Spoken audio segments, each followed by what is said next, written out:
최근 베트남 이주 여성인 아내를 무차별적으로 폭행한 남편이 결국 구속됐습니다. 말이 통하지 않았다는 게 아내를 폭행한 이유였습니다.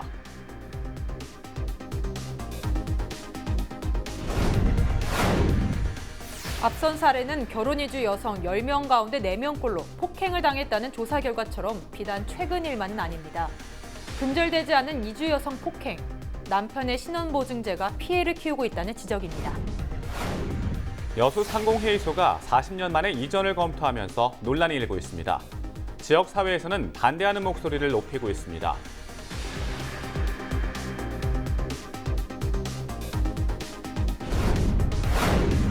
최근 순천시의 새로운 폐기물 처리장 건립이 추진되고 있습니다.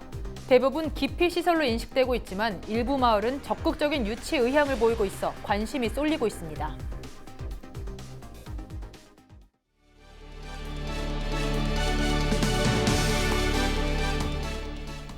시청자 여러분 안녕하십니까? 헬로티비 뉴스입니다. 첫 소식입니다. 최근 SNS를 통해 베트남 이주 여성인 부인을 폭행한 남편의 영상이 확산되면서 논란이 일자 남편이 긴급 체포됐습니다. 법원에 나온 남편은 평소 언어 소통이 잘 되지 않아 폭행하게 됐다고 주장했습니다. 보도에 박종호 기자입니다. 한 남성이 여성을 폭행합니다.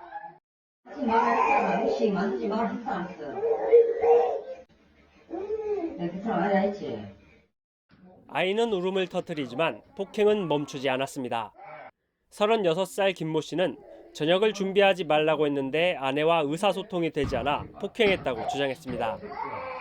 법원에 출두한 김 씨는 언어 차이가 있어서 감정이 쌓인 것 같다며 죄송하다는 말만 반복했습니다. 언어가 다 다르니까 생각하는 것도 다르다니까 그것 때문에 감정이 쌓인 건 없는데 다른 남자들도 마찬가지일 것 같은데 그걸 좀 복지회사에서 그런 게 좀 신경을 써줬으면 좋겠습니다. 죄송하다는 말밖에 없네요. 영장 실질 심사를 마친 김 씨는 원래 말이 잘 통했던 사람이 베트남을 다녀온 뒤로 소통이 되지 않아 답답했다고 호소했습니다. 한국 오자마자 나는 한국말 모른다. 그래서 말하니까 언어 통화가 갑자기 잘 통하던 사람이 안 통하니까 답답해서 그렇게. 경찰은 특수상해와 아동학대 등 혐의로 김 씨를 긴급 체포했습니다. 김 씨는 법원에서 폭행에 대해 모두 인정한 것으로 알려졌습니다. 김 씨의 폭행이 확정적으로 인정된 부분은 지난 6월 25일과 7월 4일 등 모두 2차례입니다. 폭행 때리는 부분에 대해서는 다 잘못했다고 인정을 했고요. 그다음 이제 다른 부분 본인의 억울한 부분 이제 그 전에 가정이 해체되고 지금 이 사람과 다시 새로운 삶을 시작하게 된 계기에 대해서 얘기를 하면서 이제 그런 부분을 좀 호소를 했습니다. 피해 여성은 남성에 대한 강력한 처벌과 이혼을 요구하고 있는 상황. 법원은 김 씨에 대해 도주 우려가 있다며 구속영장을 발부했으며 경찰은 추가 폭행 여부 등을 조사할 예정입니다. 헬로티비 뉴스 박종호입니다. 한국으로 시집 온 외국인 여성들이 학대당하는 경우는 이뿐만이 아닙니다. 10명 중 4명이 한국인 남편으로부터 폭행당한 경험이 있다는 조사 결과도 있는데요. 가부장적인 문화와 더불어 한국 국적 취득을 위한 남편의 신원보증제가 인권 침해를 방치하고 있다는 지적입니다. 송효창 기자가 취재했습니다. 국내 체류 외국인 230만 시대, 전남 지역에 사는 등록 외국인은 3만 2천여 명입니다. 이 가운데 5분의 1가량인 6,500여 명은 한국에 시집온 이른바 결혼 이주 여성입니다. 베트남 출신이 가장 많고 중국, 필리핀이 그 뒤를 차지합니다. 이주 여성들은 해마다 늘어나는데 이들의 인권은 여전히 사각지대에 놓여 있습니다. 남편이 이렇게 폭행하거나 그리고 여성분들이 이렇게 그 노동 피자로 한국에 오셔가지고 사업주가 아니면 같이 일하는 사람들이 성폭행 그런 사례도 많이 있습니다. 국가인권위원회가 발표한 자료를 보면 결혼 이주 여성의 42%가량이 가정폭력을 경험했습니다. 피해자 가운데 81%는 심리적 언어적 학대를 당했고 67% 이상은 성적인 학대를 당했습니다. 전문가들은 가부장적 인식을 이유로 꼽습니다. 특히 국적 취득 과정에서 여전히 남편의 신원보증을 요구하는 제도가 문제라는 지적이 많습니다. 이렇게 좀 강하는 거는 맞지만 한국에 이렇게 이주 여성들이 오셔가지고 자녀들이 또 이렇게 또 있다 보니까 그러면 국적 취득자라든지 아니면 연장하더라든지 본인이 스스로 갈 수 있는 거잖아요.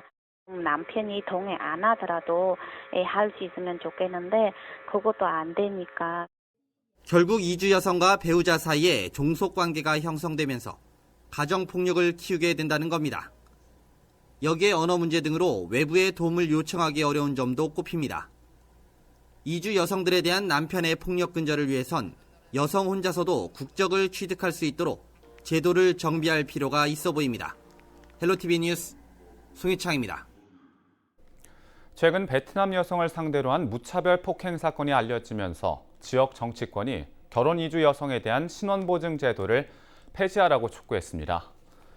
민중당 전남도당은 헌법에서 나이나 성별, 국적, 인종을 떠나 누구나 인권을 보장받도록 규정하고 있지만 결혼 이주 여성은 남편의 신원보증에 의해서만 국적을 취득할 수 있는 만큼 사회 안전망이 허술하다고 지적했습니다. 일부 한국 남성들이 신원보증을 무기 삼아 아내를 때리거나 학대하는 일이 빈번하게 발생하고 있다며 외국인 여성의 인권을 제도적으로 보장해야 한다고 강조했습니다. 베트남 여성 폭행 사건과 관련해 부정적인 여론이 SNS와 국민청원에서 잇따르고 있습니다. 이번 사건과 관련해 남편을 엄벌에 처하게 해달라는 청와대 국민청원이 3건 이상 오르고 있으며 최대 8천여 명이 동의한다는 의사를 밝혔습니다. 또 베트남 현지에서도 관련 내용이 보도되면서 베트남에서도 부정적인 여론이 이어지고 있습니다.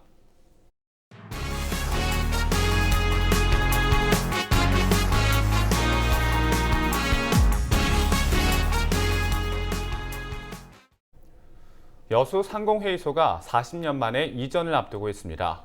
유력한 예정 후보지는 여수 산단 입구인데요. 여수 상공회의소 이전 문제를 놓고 내 외부에서 반대 여론이 확산되고 있습니다. 서경 기자가 취재했습니다. 여수 상공회의소가 기존 건물 매각과 이전 문제를 놓고 논란의 중심에 섰습니다. 여수 상인은 지난해 9월 회관 건물을 23억 원에 매각했습니다. 그런데 새롭게 이전할 부지가 정해지지도 않은 상태에서 기존 건물을 매각한 사실이 논란을 불렀습니다. 특히나 이 계약은 여수상이가 새 건물을 완공할 때까지 기존 건물을 활용할 수 있도록 한다는 특약사항을 담고 있어 관계자들의 의아함을 자아냈습니다. 이전할 부지가 정해지지도 않은 상태에서 기존 건물을 매각한 게 사실 일반적이진 않잖아요. 건물을 매각하는데 그건 내가 답할 수 없고. 유력한 이전 부지는 여수산단 입구 부근인 것으로 알려졌습니다. 기존 건물의 주차장 부족 문제를 개선하기 위해서 유력 후보지로 떠오른 상태. 하지만 복수의 제보자들은 이 후보지가 박용하 회장의 독단적인 결정에 의한 것이라며 불만을 표출했습니다. 그 부분을 염두에 두고 다른 쪽은 다 검토를 해봐도 하여튼 뭐야 안 맞다. 이런 논리로서 접근을 하기 때문에 결론이 안 나는 거죠. 이런 상황에서 지역 학교장과 학부모들이 상공회의소 이전을 반대하고 나섰습니다. 상공회의소가 주관하는 컴퓨터 자격 시험이 있는데 학생들이 이 시험을 보려면 교통 혼잡도가 높은 산단 부지로 시험을 보러 가야 하기 때문입니다. 실제로 이곳은 공해 지역으로 분류돼 원주민을 이주시킨 부지로 확인됐습니다. 어느 쪽으로 지금 상공회의소가 옮겨가서 그런다면 첫 번째는 이제 공기질 때문에 아이들 이제 건강상의 문제이고 두 번째 생각한다면 이제 교통 문제죠. 아이들이 거기까지 교통편이 매우 불편한 걸로 알고 있거든요. 회관 이전을 둘러싼 논란이 커지자 상공회의소는 TF팀을 구성했습니다. 모든 사안을 원점에서 다시 검토하기 위해서입니다. 하지만 지난 2일 열린 1차 회의가 파행된 상태. 여수 상공회의소 이전 문제를 놓고 내외부 반대가 확산되면서 갈등이 지속되고 있습니다. 헬로티비 뉴스 서경입니다. 지자체마다 쓰레기 처리 문제로 골머리를 앓고 있습니다. 순천시 쓰레기 처리 시설도 수년 내 포화 상태가 될 것이라는 우려가 나오고 있는데요. 새로운 처리 시설에 대한 주민 공모가 시작돼 관심이 높아지고 있습니다. 성정환 기자가 보도합니다. 순천 지역 생활 쓰레기를 처리하는 자원순환센터. 쓰레기 처리량 예측에 실패하면서 가동과 중단을 반복했습니다. 지금은 시설 70%가량이 채워지면서 최대 5년 정도밖에 운영할 수 없습니다. 이런 가운데 순천시의 새로운 쓰레기 처리 시설 조성 절차가 본격 추진됩니다. 신규 처리 시설은 5만 제곱미터 부지에 하루 200톤을 소각하고 60톤을 재활용하는 규모입니다. 오는 9월 2일까지 2달 동안 입지 후보지를 공개 모집하는데 마을 대표가 유치위원회를 구성해 주민 80% 이상 동의를 얻으면 신청할 수 있습니다. 유치 의왕이 있는 읍면동이나 마을 단위에는 사업 설명회나 선진 처리 시설 시설을 가질 계획이고요. 주변 영향 지역을 좀 더 전문 연구 기관에 의뢰해서 세밀화할 계획입니다. 출연금 50억 원을 비롯해 폐기물 처리 수수료 10%가 주민 기금으로 적립됩니다. 전체 공사비의 10%로 편익 시설이 건립되고 주민 일자리도 제공됩니다. 순천시는 이번 공모에 앞서 지난 2달여 동안 주민 1000여 명을 대상으로 국내 우수 시설 방문을 추진했습니다. 충남 아산시의 경우 쓰레기 소각장이 시청에서 4.5km가량 떨어져 있어 좋은 사례로 평가받고 있습니다. 소각장, 매립장 이러면 우선 냄새나고 먼지나고 또 분진 많이 나고 이런 혐오시설로 누구든지 다 그렇게 생각을 하고 있을 겁니다. 우리도 그것처럼 혐오시설이 아닌 친화적인 소각장을 아마 만든다면 많은 시민들도 거기에 크게 반대하지는 않지 않을까 그런 생각을 해봅니다. 현재 쓰레기 처리 시설 공모에는 2-3개 마을이 유치 의향을 가지고 있는 것으로 알려졌습니다. 새로운 쓰레기 처리 시설 마련 절차가 시작된 가운데 어떻게 의견이 모아질지 관심이 쏠리고 있습니다. 헬로티비 뉴스 성정원입니다. 순천의 한 아파트 단지 주민들이 인근에 내준 아파트 신축 허가가 무효라며 대책을 촉구했습니다. 순천시 서면 라송 센트럴 카운티 아파트 주민들은 8일 시청 앞에서 집회를 열고 순천시가 주민 동의와 설명이 없이 인근에 들어서는 금호아파트 건축을 허가했다며 무효라고 주장했습니다. 주민들은 고층 아파트가 들어서면 조망권과 일조권 등을 해칠 수 있다며 건축 허가를 철회해야 한다고 덧붙였습니다. 이에 대해 순천시는 주민 입장은 이해하지만 사전 설명회가 필수 사항이 아니어서 강제로 추진할 수는 없었다며 사업자와 주민 간 협의 자리를 마련해 피해를 최소화하겠다고 밝혔습니다. 빨간공 모양의 조형물이 장애인 전용 주차구역에 설치됩니다. 순천시는 장애인 주차 편의를 돕고 불법 주차를 막기 위해 장애인 전용 주차구역 상백면에 빨간공 모양의 조형물을 설치하기로 했습니다. 빨간공 조형물은 주민 공모로 개발됐으며 멀리서도 눈에 띄어 장애인 주차에 도움이 될 것으로 기대됩니다.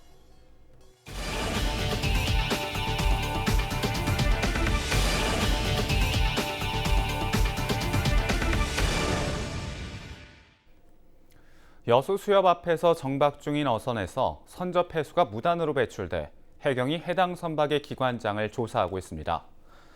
여수해양경찰서는 지난 5일 낮 1시쯤 봉산동 수협 제빙 창고 앞 해상에 기름띠가 있다는 신고를 받고 현장을 확인한 결과 정박 중인 어선에서 선접 해수가 무단으로 배출된 사실을 적발했다고 밝혔습니다. 해경 조사 결과 해당 어선을 수리하던 중 잠수 펌프가 잘못 작동돼 선접 해수 90여 리터가 유출된 것으로 확인됐습니다. 바다에 선접 해수를 무단으로 배출시키면 3년 이하의 징역 또는 3천만 원 이하의 벌금형에 처해집니다. 지난 주말 목포의 한 대형 쇼핑몰에서 불이 났지만 곧바로 소방 설비가 작동해 인명피해로 이어지지 않았습니다. 전남 목포시 상동에 있는 대형 쇼핑몰에서 불이 난 건 5일 오후 10시 50분쯤으로 목포 소방서는 곧바로 현장에 출동해 잔불을 모두 진화했습니다. 쇼핑몰은 사무실과 상가, 영화관이 몰려있는 복합 건물로 당시 심야 영화 관람객이 몰려있어 하마터면 대형 참사로 이어질 뻔했습니다. 하지만 영화관 측은 화재 당시 관람객을 대피시키지 않은 것으로 알려져 빈축을 사고 있습니다. 무더위가 시작되면서 소방당국이 차량 화재에 대한 각별한 주의를 당부했습니다. 여름철에는 외부 기온도 오르지만 차량 내부는 밀폐된 만큼 온도가 90도 넘게 오를 수 있어 타기 쉬운 물건을 방치할 경우 화재로 이어질 수 있습니다. 특히 오랜 시간 운전하면 타이어 마모나 결함으로 불이 날 수 있어 장거리 이동에 대비해 세밀한 점검이 필요합니다. 올해 상반기 우리나라에서는 차량 3천여 대에서 불이 났고 이 가운데 절반은 승용차나 승합차에서 화재가 발생했습니다. 목포 해양유물전시관에서 고려 난파선 해남 청자를 품다를 주제로 특별전이 열립니다. 국립해양문화재연구소는 9일부터 10월 13일까지 고려시대 해남 청자 운반선이었던 군산 12동 파도선과 완도선, 태안 마도 1호선에서 나온 해남 청자 2,500여 점을 선보입니다. 고려시대 해남은 강진보다 더 많은 청자 가마가 운영됐던 지역으로 11세기부터 13세기까지 300여 년 동안 명맥을 유지했던 것으로 알려졌습니다. 정남진 장흥 토요시장이 개장 14주년을 맞아 고객 감사 큰 잔치를 개최했습니다. 이날 행사는 사물놀이 공연과 기념식, 축하 공연과 경품 추첨 등 다양한 프로그램으로 진행됐습니다. 토요시장 발전에 공헌한 시장 상인 김춘래 씨와 이윤 씨가 군수 표창을, 김수라, 이병수 씨가 상인회장 감사패를 받았습니다. 정남진 장흥 토요시장은 지난 2005년 지역 특산물과 관광자원을 연계한 전국 최초 문화관광형 토요시장으로 개장했습니다. 홍보 잘하고 시설을 갖춰주고 우리 상인들은 친절 또 친절 그리고 청결 또 청결해야 됩니다. 함진강과 함께 친절과 함께 청결과 함께 우리 토요시장을 앞으로도 대한민국의 전통시장으로 발전시켜 나가겠습니다. 전라남도 남해안 양식장 주변에 연속 수온 측정기가 설치됩니다. 국립수산과학원 남해수산연구소는 최근 여름철 남해안 고수온 현상이 장기화되면서 양식생물 피해가 늘고 있어 피해 분석과 빅데이터 확보를 위한 측정기 설치를 결정했다고 밝혔습니다. 연구소는 현재 여수와 완도, 신안 등 8개 지자체와 협의 중이며 올 여름 고수온 피해가 우려되는 해상가두리 밀집 지역 47곳에 연속 수온 측정기를 설치할 계획입니다. 수온 측정은 7월부터 9월까지 30분 간격입니다. 전라남도가 이상저온으로 농작물 피해를 입은 농가에 91억 원의 복구비를 지원하기로 했습니다. 지원 대상은 지난 3월과 4월 사이에 발생한 이상저온으로 개화 중인 배와 복숭아 등 과수 피해를 입은 농가입니다. 현재 나주와 보성, 화순 등 18개의 시군에서 3,903헥타르의 농작물이 저온 피해를 입은 것으로 확인됐습니다. 피해 농가는 피해 규모에 따라 농약대나 생계비를 지원받고 1, 2년간 농업경영자금 상환연기 등의 혜택도 지원됩니다.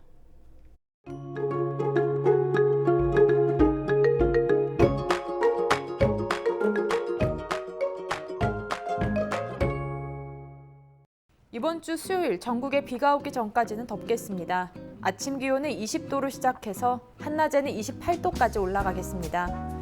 대기가 불안정해지면서 동부내륙 곳곳에 낮 동안에 소나기가 지나가겠습니다. 가방 속에 작은 우산 하나 챙겨 나오시기 바랍니다. 주간 날씨입니다. 수요일과 목요일 사이에는 전국에 장마가 내리면서 더위는 한풀 꺾일 것으로 전망됩니다. 바다 날씨입니다. 바다의 물결은 0.5에서 1m로 일겠습니다. 남해 서부 해상에는 바람이 강하게 불기 때문에 향이나 조업하시는 선박들은 각별히 주의하셔야겠습니다. 생활 날씨입니다. 낮 동안 불쾌지수가 높게 치솟겠습니다. 이런 날씨에는 쉽게 지치고 짜증나기 쉬우니까요. 보다 여유로운 마음으로 생활하시는 게 좋겠습니다. 이번 주는 폭염도 점차 누그러들겠고 장맛비 예보도 나와 있으니까요. 참고해서 계획에 반영하시기 바랍니다. 날씨였습니다.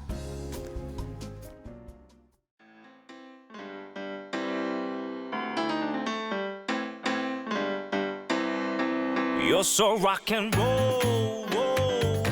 흥을 대는 그녀와 탄성이 절로 나와 Need you well around, round. 가려던 곳을 잊은 채로 걸음은 널 따라가 It's all about you, you, you, you, you, you, you, you, you, you. 이상으로 헬로티비 뉴스를 마칩니다. 저희는 언제나 지역 주민 여러분 곁에 있겠습니다. 고맙습니다.